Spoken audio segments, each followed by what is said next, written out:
পূর্ববর্তী সময়ে এই বঞ্চনা গঞ্জনার মধ্য দিয়ে দেশের মানুষ যখন তাদের রাইট নিয়ে তাদের দাবি বাস্তবায়নের জন্য ঐক্যবদ্ধ,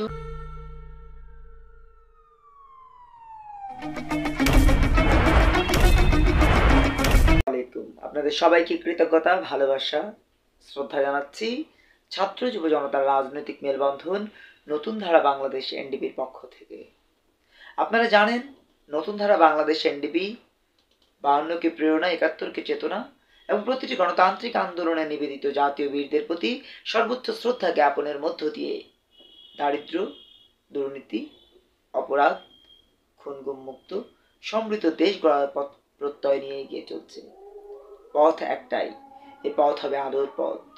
এই আলোর পথ ধরে এগিয়ে যেতে চাই, আর তাই চাই দেশ, সমাজ, জাতি তার যে সাংবিধানিক অধিকার, সাংবিধানিক যে রাইট, সেটি নিয়ে এগিয়ে চলবে।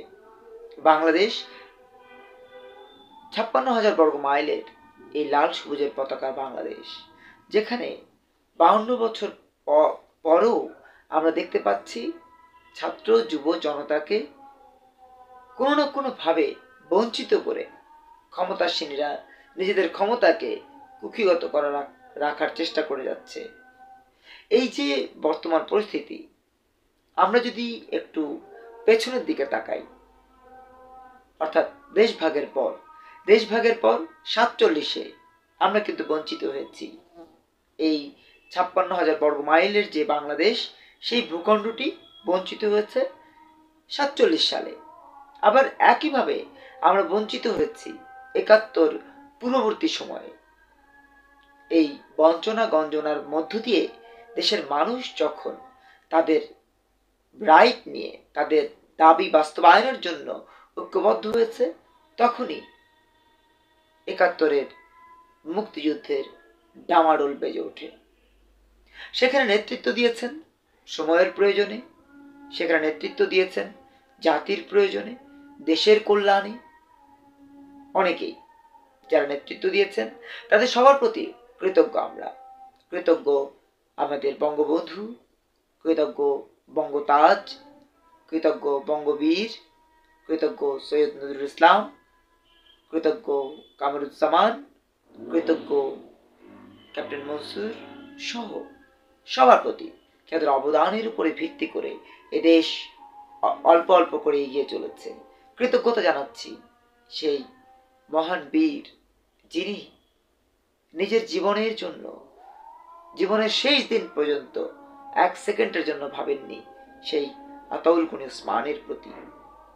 কৃতজ্ঞতা অবিরাম মুক্তিযুদ্ধের অনন্য সৈনিকদের প্রতি, যাদের রক্ত জীবনের বিনিময়ে আমি বাংলা ভাষায় কথা বলছি, আপনারা আমার কথা শুনতে পাচ্ছেন।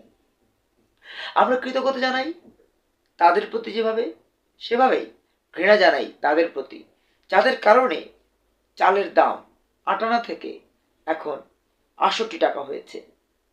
আমরা ঘৃণা জানাই তাদেরকে যাদের কারণে সয়াবিন তেলের দাম 12 আনা থেকে এখন 212 টাকায় এসে দাঁড়িয়েছে। আমরা বলতে চাই, যারা এই ঘৃণার পাত্র হয়েছেন তারা নিজেদের ভবিষ্যতের কথা ভুলে গেছেন। তারা ভাবছেন সময় যা পাও লুট করে খাও, বাকির খাতা শূন্য থাক। কিন্তু এই লুট করে যে তারা খাচ্ছেন, সে টাকা তারা কোথায় নিয়ে রাখছেন? কতটা দিন তারা সে টাকা ভোগ করতে পারবেন? আজকে আমাদের এক্সপ্রেস হাইওয়েতে